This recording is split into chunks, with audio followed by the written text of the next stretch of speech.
Hello बेटा, good morning. देखिए, इससे पहले हमें पढ़ा था बॉयड-सैवर्ट लॉ, जो कि इस थर्ड यूनिट के ए पार्ट के अंदर वेरी वेरी इंपॉर्टेंट है। बॉयड-सैवर्ट लॉ कई बार 2 नंबर या 3 नंबर में क्वेश्चन आता है। Explain Boyd-Savart law on a conductor. अगर आप पीछे तक का पेपर उठा के देखोगे तो आपको बॉयड-सैवर्ट लॉ 100% मिलेगा। तो आज हम सम इम्पोर्टेंट फीचर देखते हैं of Biot Savart law. Some important feature.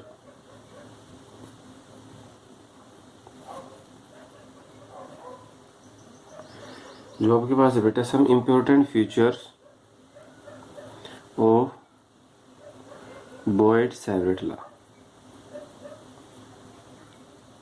Boyd-Savart law. Biot Savart law के कुछ इंपॉर्टेंट फीचर हम देखते हैं कि इसकी इंपॉर्टेंट फीचर क्या है। तो सबसे पहले बेटा क्या है, these law is valid for symmetrical current distribution. Current distribution हो सिमेट्रिकल होगा, हर जगह एक जैसा मिलेगा। These law is valid for symmetrical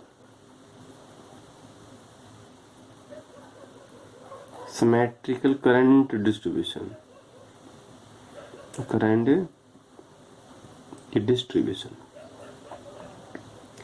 ये वैलिड होगा, जो करंट डिस्ट्रीब्यूशन होगा वो सिमेट्रिकली शेप में होगा।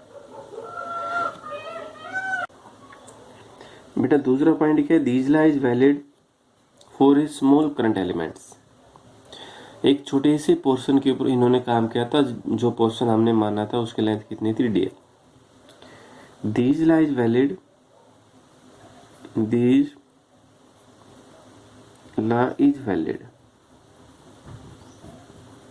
For small current carries conductor. ये कैरिंग कंडक्टर एक छोटे से पोर्शन के ऊपर ये आपके पास क्या हो, एप्लीकेबल हो। तो अब इसमें है दूसरी बेटा क्या है, इट्स डायरेक्शन। जो डायरेक्शन ऑफ मैग्नेटिक फील्ड थी, बॉयड-सैवर्ट लॉ क्या था, मैं यहाँ लिखना चाह रहा हूँ, dB is equal to mu naught upon 4 pi, constant था ये, और आइडियल साइन थीटा अपॉन क्या होगा बेटा, आर स्क्वायर। ठीक है, ये आपके पास था बॉयड-सैवर्ट लॉ। तो जो इसमें डायरेक्शन है मैग्नेटिक फील्ड की, ये परपेंडिकुलर होगी बोथ आइडियल और आर। जो डायरेक्शन ऑफ मैग्नेटिक फील्ड है is perpendicular to both ideal and r square. तो यहाँ तो आर स्क्वायर तो मैग्नीट्यूड है, तो केवल आप यहाँ पर क्या मान सकते हो, उसका आर। तीसरा पॉइंट इसका क्या, द डायरेक्शन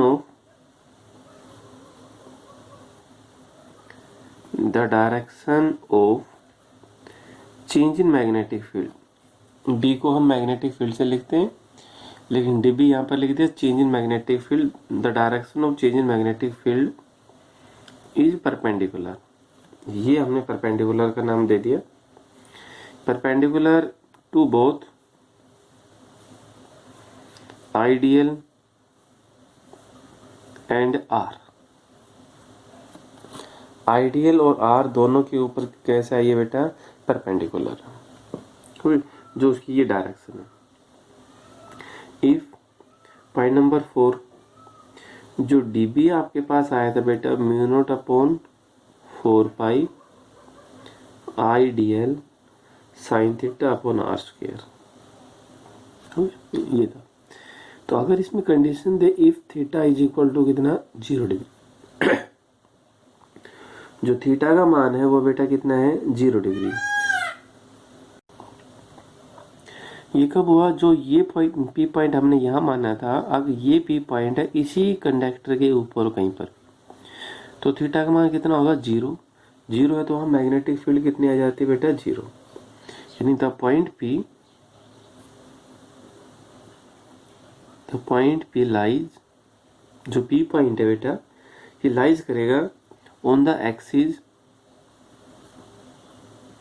जो आपके पास ये एक्सिस है of linear conductor, axis of linear conductor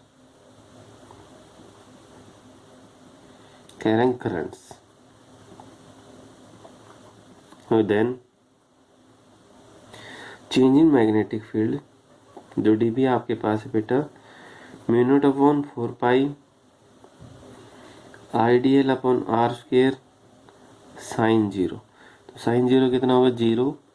it implies change in magnetic field भी आपके पास कितनी हो जाती है 0। और देखो इसके अंदर जो ये पी पॉइंट है ये बोला गया है इस पॉइंट के अंदर the point P is lie on the axis of conductor. चाहिए आपने ये कंडक्टर मान लिया, पी पॉइंट इसी एक्सिस के ऊपर है, तो भी मैग्नेटिक फील्ड कितनी है 0, क्योंकि पैरेलल है, ये उसी एक्सिस के ऊपर है, तो थीटा का मान हमेशा कितना होता है 0 होता है, क्योंकि हमेशा वहां पर कितना मिलेगा 0। और अगर ये इसके राइट एंगल है, पी पॉइंट है, इसके राइट एंगल में मिलेगा, तो वहां पर मैग्नेटिक फील्ड कैसे आई, कैसे मिले, मैक्सिमम मिलेगा। इसको आप अगला पॉइंट मान लीजिए। If point number 5 theta is equal to 90 degree, theta का क्या अर्थ है 90 degree, such that point p lies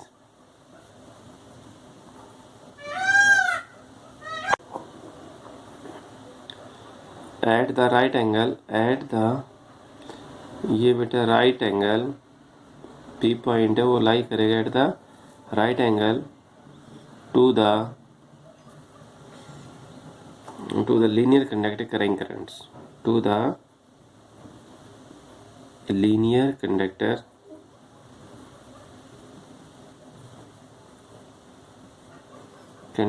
carrying currents, then change in magnetic field is maximum। तो बेटा ये देखिए change in magnetic field maximum कैसे आएगी, तो dB इज इक्वल टू क्या है mu naught upon 4 pi i d l sine theta upon क्या होगा बेटा r square, implies dB is equal to mu naught upon 4 pi i d l upon r square, angle कितना है यहाँ पर 90 degree, तो साइन 90 कितना होता है 1। चेंज इन मैग्नेटिक फील्ड बेटा जो dB कितना हुआ mu naught upon 4 pi i d l upon r square, जो कि आपके पास के maximum.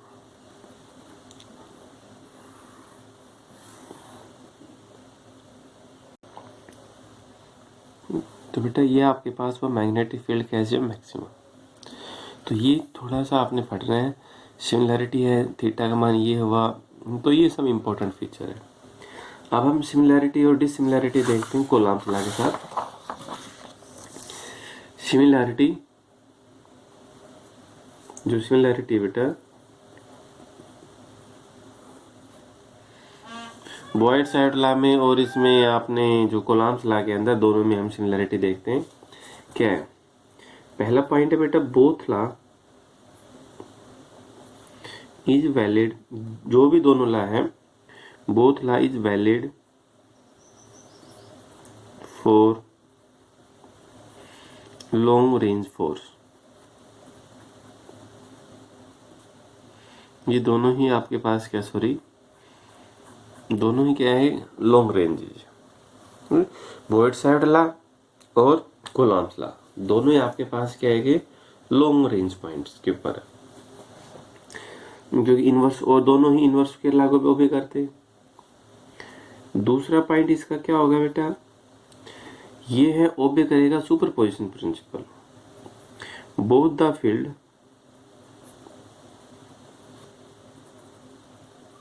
Field obey superposition principle,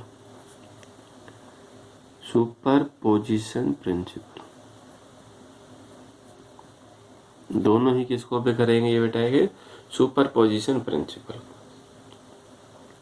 जबकि मैग्नेटिक फील्ड के वो आपके पास क्या होगा, तीसरा पॉइंट क्या बेटा, मैग्नेटिक फील्ड है, शॉर्ट में लिख दिया, इज लीनियर। जो मैग्नेटिक फील्ड है बेटा वो आपके पास क्या होगी, linear, is the source of ideal. जो मैग्नेटिक फील्ड था dB is equal to ideal sine theta upon r square. Just electric field, ये आपके पास क्या बेटा, electric field is linear to the charge, क्या हो, इज लीनियर